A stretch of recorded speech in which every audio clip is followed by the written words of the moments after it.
Welcome back to the Board Game Closet. My name is Bradley, and this is my Gen Con 2021 haul. Where shall we begin? So here's the big thing. Last year, I was really into a game called Cosmic Frog. It was gonna be my Gen Con 2020 pick, and we didn't have one. So this year, I made up for it by buying the artwork. One of the best things about this game is the art that is in the cards, and even the book has a bunch of cool art. And so I did myself a huge favor and bought things that I don't have room for absolutely nowhere. But look at them. They're incredible. They're great. So I love that. They're great. They were reasonably priced.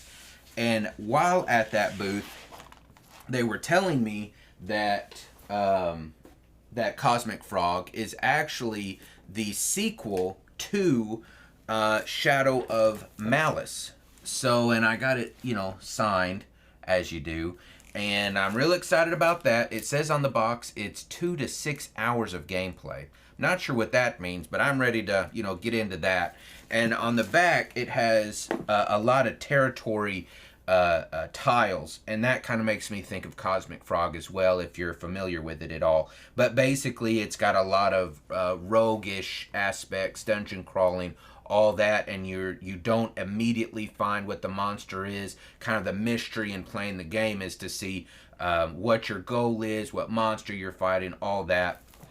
And I've been really into D&D lately, so it kind of hit some triggers on that. So that's Shadow of Malice from Devious Weasel Games. And while I was at their booth, also, they showed us a game called Bemused. And you play a muse, and you're inspiring artists or singers or people like that. And you have to, I haven't played it yet, but just kind of the overall gist that I got was you were trying to play tricks, basically, on other muses, or maybe your muse is trying to torture your person, and so you play cards and try to figure out the best way to do your goal, achieve your goal. It's supposed to be a 20-minute game. It's another that the artwork really pulled me in. They've really got the art figured out on their games, and so for me, it's what really got me.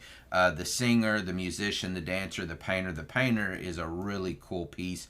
And so just while they were sitting there explaining it to me, I thought, this is another one that I would buy it just for the artwork. And so I did. And so I bought it. And it was, again, really reasonable price. I think they gave me a combo deal on it. I'm at Gen Con. I'm spending money. No-brainer. It's a no-brainer. So I picked that up, and it's signed copy as well. So years down the road, it'll be a big hit. I've made an investment. Moving on, if you've watched the channel much, you know that I'm really big into card games, and I can't get enough playmats. This thing is massive, and it's got your basic beholder, but instead of your typical beholder, he's got like these eyes that are still not quite stalks yet, that are coming out of his body, and you've got all the players just ready to take him out. And I just had to have it. Got the Gen Con logo on it. I just had to have it. I couldn't wait to play with it. And it's got the hemmed edges. It's really thick and soft. So it was mine. I had to have it. I passed it once or twice, and I said, okay, you sold me. That's it. So there's my playmat. In our town, we have a game fest every year. And we kind of had an idea of doing a Star Wars Edge of the Empire game, and I'm supposed to be the GM on it, and I've never played it before. I don't know anything about it. Rod had all the books, and I've been trying to read through them, but I saw this on the shelf, and we didn't have it at our local store, and it never even crossed my mind, but I saw this in a booth. It was $30. It comes with basic dice, already pre-made character sheets. I'm going to try to play through this a couple of times, either solo or maybe with a couple people, just to kind of get a good grip on the game. And so it's really handy. Again, $30, no brainer, had to have it. Okay. Next is, okay, again, this is kind of a local connection. We backed, Jimmy and Rod backed an RPG, is a D&D 5th edition book, and he was at the con, the company that he did it with, did the Kickstarter with, was at the con, and in their booth, I didn't buy that, but they had a couple of really great modules to go off of a 5e game, and I've been really wanting to do some ocean stuff, deep sea stuff, and just, I don't know, merchants and pirates is just not enough. This has some really kind of what's going on under the water. For example, maybe spoilers, I don't know, but one of the villains in the game has a challenge rating of 23, and he's the Black Admiral, a lich traversing the seas from within the skeleton of its necrotic dragon turtle. That's worth it. Whatever I paid for it, that's worth it. So I picked it up, he sold it, I bought it, and I'm happy with it. I've read through it a little bit, and I can't wait to get into it. And this is from Bite-Sized Gaming. So look them up because they seem to have some really cool stuff going for them if you're into the D&D game. So this will probably make a lot of people jealous. Just get ready, because from Norse Foundry, this was a very limited edition. They're dice that are prisms inside. They're like, they had a glass finish, and they look like they're backlit, but they're not. It's actually like a prism, and so the light kind of turns into a rainbow and all that, but it has a frosted finish. And if you could see these bad boys up close, you would know exactly why I bought them and why they were sold out, because they're gorgeous. They're absolutely just fabulous. They're great to roll. They're very, I don't know if people like this or not, but they're very not consistent. I'm really good to not get the same roll. And I feel like I've got some dice that I can always depend on to be really dumb low rolls. And these I'm getting good averages on, so I was in. These are from Norse Foundry. I paid way too much for them, but again, when I put them in this bag, I think you paid way too much, but then I pull them out and I think, oh, that's right, I love them. So I don't know, I go back and forth. I go back and forth on them. Talking about D&D, staying in the D&D world, Monster Fight Club had a great deal. They sell terrain, and I think they even have a Kickstarter that are just finished for winter terrain. Kind of a similar setup with rocks and trees, but have snow on them. So that's great. But they had a deal, and I checked their website, and I think it's still a thing. You buy 3 sets for $100, and these terrain are very versatile.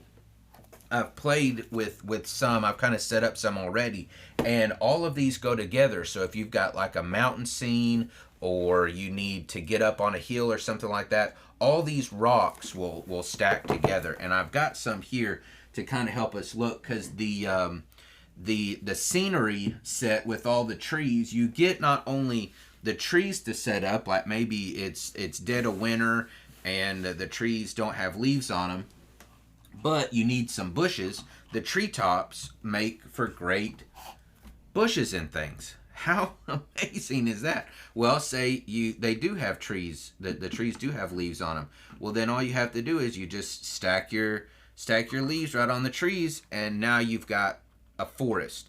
I had another idea. I think actually Critical Role not too long ago had a campaign where they were on the building tops. Well, I thought, how cool would it be if you just had treetops?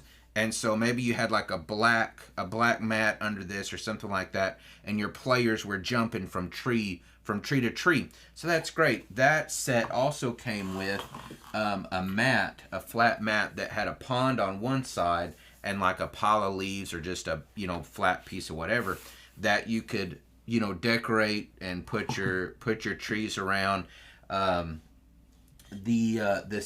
Since I bought it at Gen Con, I don't know if this is true or not, but this is what the guy told me. That because I bought them at Gen Con, it comes with this little promo pack of this small little stump that comes with a saw, like a two-person saw, which is just out of this world. I mean, the detail that they put into this. And then my wife loves that, I don't even think you can see this. So this little crumb-sized little piece of whatever is a frog. And so it just adds. So you turn this over to the pond side, you got the frogs swimming around. I mean, you just are totally immersed into the game. You can't escape it. And, say maybe you have a waterfall. Maybe it's you're in a cave, or I'm playing a game in Rime of the Frost Maiden right now. And so I saw these crystals that they had. And maybe everywhere, like the terrain that you're playing in, is icy, and so maybe these are ice formations around. These crystals are great. I've not tried this, but this particular piece of rock, the guy that made it, I forget his name, but that runs or is Monster Fight Club. These are actually made for tea lights that you can drill a hole. They've got a little hollowed out spot. You can drill a hole through there and then put the new crystals. These old ones are solid, but the new crystals you can actually set on your light and it glows. And so if you make a cave or have a dim lit place, you could even be, have that low light given off by the crystals themselves. And that's incredible. So again, the sets and the scenery and the rocks and all that, I couldn't walk away from it. The 3 sets for $100, you could make all this. I mean, Train, that's the argument. You could go out in your yard, get a stick and some hot glue and some paint and make this tree. I have no doubt. But the deals, the 3 for $100 thing, I just couldn't work that out to where my time's probably worth way more than this. So I'll let them make it for me. And it's great quality. I'm not going to do it, but he even stood in the aisle and was squishing this stuff.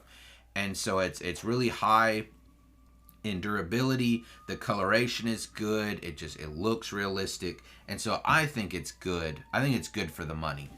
Let me see. So staying on the D&D theme, the only board games that I actually bought are, of course, D&D themed. This is Vault of Dragons, which is kind of an offshoot. If you're playing through the Waterdeep campaign module, you're going to deal with gold and dragons, and so this is kind of coming off of that. And then also Tyrants of the Underdark deal with drow and how your different houses trying to control territory and gain political whatever. There's spies. Not only just you're controlling the territory by your warriors, but you can also do some kind of espionage type stuff and have spies that play for your house. And it's a deck building game, so I'm already in with that. D&D themed, I'm in with that.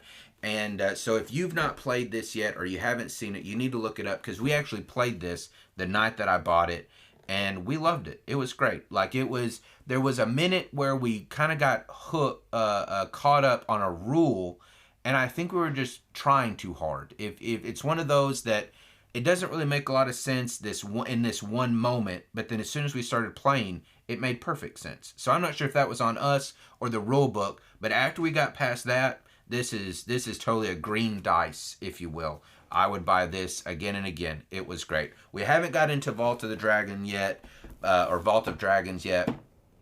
Got these from Gale Force 9. They're always got some kind of deal going on, and so you can't go wrong. Both of these together, I think, was $60 or $70. So, I mean, I feel like it's a great deal. This has a lot of replayability just in this game alone. So, I think that's it for me. The other terrain I bought was not just blue trees, but also green and an autumn set where the leaves are orange. And I've got a lot of plans for those. It's going to make my table just look great and incredible, make the whole experience much more immersive, which is what you want. So, yeah, that's it for me. As you can tell, I spent way too much, but I'm completely satisfied with everything so far. So, my name's Bradley. Thank you for joining us, and we'll see you next time.